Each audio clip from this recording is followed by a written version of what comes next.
Hey, what's going on everybody? It's ETA Prime back here again with the Asus ROG Ally, and in this video we're going to be testing a bunch of esports games. Now before we get started, I do want to mention that I suck at all of these games. I personally don't play these esports games on a regular basis, and my 9-year-old son is actually better at all of these than I am, but I still wanted to test them because I've had a lot of people asking about this. Now when it comes to a handheld gaming PC, battery life is going to be very important, so we're not going to max this thing out for these games, but I still wanted to get really great performance here, and since we've got a 120 Hz display, I figured we'd go ahead and test up to 120 Hz. So what I've done here is set up an 18 watt power profile. Across the board, we're at a static 18 watts. Now with the power profiles that come with the ROG Ally, we've got a silent mode, which is around 9 watts with a little bit of a boost. Performance mode with a boost up to around 20, and turbo mode, which will take us all the way up to 25 watts and a boost up to 30. We're going to get the mid ground here right there at 18 watts, which I do think offers a really great little balance there between battery life and performance with the new Ryzen Z1 Extreme. Now, if you're interested in seeing what this thing can do flat out connected to a monitor, I've created a video, and at 35 watts, this thing can game very well, even at 1440p with most of these esports games.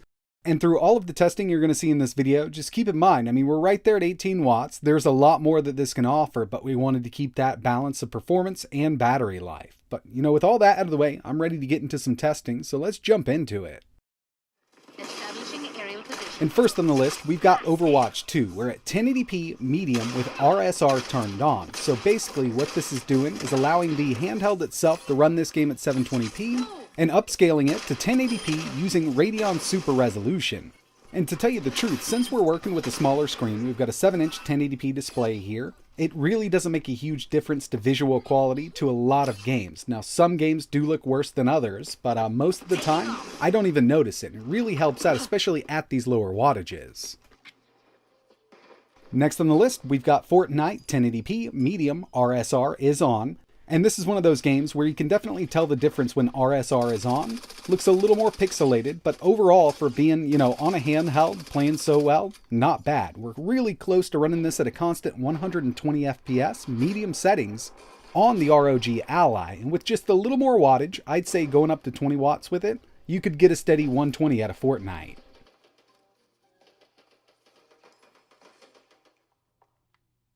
PUBG didn't perform as well as I thought it was gonna. I figured, with low settings here and RSR turned on, we could do 120 at 18 watts, but we'll need a little more to get up to 120. I'll tell you what, if you really want good battery life out of a handheld, 60 FPS is a nice little sweet spot there, or even lower, but with every single game that we're taking a look at in this video, 15 watts, 60 FPS, a constant 60 FPS is totally possible on the ROG Ally. Here's Valorant. This is a very well optimized game. I've had good luck on a lot of different lower end systems with this game here, and it's really no different. We're at 1080p with RSR off, so we are at a true 1080p, medium settings, and we're right there on the edge of running that constant 120 at 1080p. Taking the settings down to low will net us what we're trying to do here, that 120 FPS, but I wanted to see what we could do at medium, 18 watts, and really it's not bad at all. Of course, we had to test out Apex Legends, and this is when I did have to drop down to low. So we're at 1080p low with RSR on, and we're right there getting an average of around 86 FPS. Not too horrible, and it's more than playable like this. I was kind of expecting a little more out of this one also, kind of like PUBG. Wasn't as bad here, but this is another one of those games that's been very well optimized over the last couple of years. I think they've done a great job with what we have here.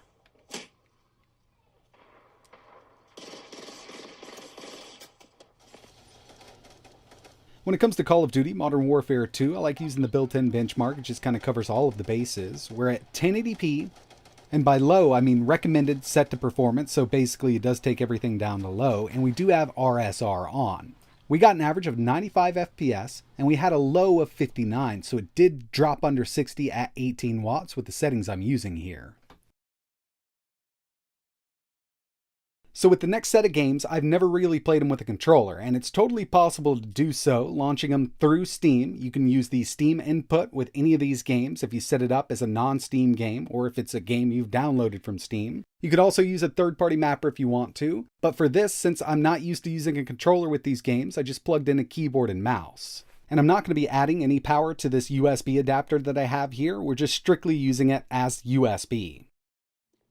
Here, CSGO 1080p medium settings, RSR is off, so we don't have any kind of resolution scale going here. We're getting an average of 87 FPS, so by the end of this, I was at 87, and we're still only at 18 watts.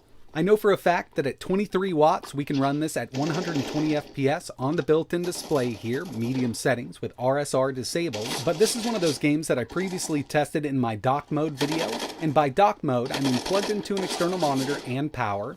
Then we've set the TDP up on this Ryzen Z1 Extreme as high as it can go from the Armory crate that ASUS has provided us with. 35 watts with a boost up to around 52. On average, we're at 43 watts. Of course, you don't want to do this on battery, but when you don't have to worry about battery life, you can really take this thing up. CSGO high settings 1440p, we got an average of 128 FPS out of this game.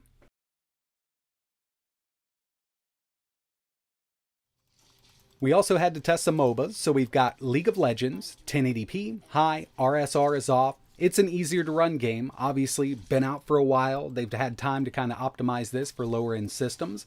And this isn't going to give us an issue whatsoever. We actually got an average of 163 FPS on the ROG Ally, which is way over our screen's refresh rate.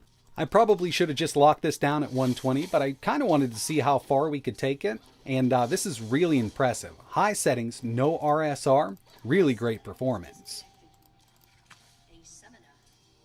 And the final one I wanted to test here was Dota 2, 1080p, high settings, RSR is off, and we're getting an average of around 117 FPS. Taking a few of those settings down to medium, or just all of them down to medium, we can lock this at 120, or if you don't mind throwing a little more wattage at it, you can get by that way also. Now, I've never tried to play any of these MOBAs with a controller. I'm sure it's possible. I'm sure some people out there do it, but playing this on a handheld is a bit cumbersome. But remember, we can always dock this over USB Type-C to HDMI. So with all the testing we did in this video, we were set at a static TDP of 18 watts. The ROG Ally has a 40 watt-hour battery. We also have 65 watt fast charging, so it can be charged up pretty quickly. But with this setup at an 18 watt TDP, screen brightness at 100%, our average total system power draw from the battery was 29 watts. Remember, we've got a 40 watt-hour battery, so doing some simple math here, looks like we can get around 83 minutes of runtime at 18 watts with that brightness on the screen set to 100%. Obviously, it'd be really nice to get better battery life out of these handhelds, but right now with the CPUs, or the APUs rather, that they're using, we do need to throw a little more wattage to get on up there. But again, with all of these tests, we were trying to do 120 FPS. Setting everything to 60, we can get much better runtime out of this. But the way it looks right now from all of the testing I've done so far, it's a great little esports machine. And yeah, we can definitely game on it. So far, I've been having a blast with the Ally. I really do like the look and feel of this unit. Got great controls built in, and running Windows means that we can run any of our favorite PC games pretty easily. We can install any launcher we want. Now, ASUS does have a little more work to do with their Armory Crate. This is their new game launcher version, or Armory Crate SE, specifically designed for the ROG Ally. And over time, it will get much better. And by the way, if it wasn't already obvious, I've got one of these a little early. They're not officially available to the public as of making this video, and I've already gotten 3 BIOS updates, so they are working on optimizing this unit. Looking forward to more optimizations with this Z1 Extreme APU. I think we can get better battery life out of it while maintaining some really great performance, and 60 FPS on a handheld is really where it's at, but since they gave us this 120Hz display, I really had to see if we could do some esports games up there. And yeah, handles it quite well. And when it comes to newer AAA games, it also does a pretty amazing job. A little more wattage is going to be required to get up to that 60 FPS mark, but with all of the implementation of RSR and FSR that AMD has provided with the Ryzen Z1 Extreme, this thing's turning out to be a really great Windows gaming handheld PC.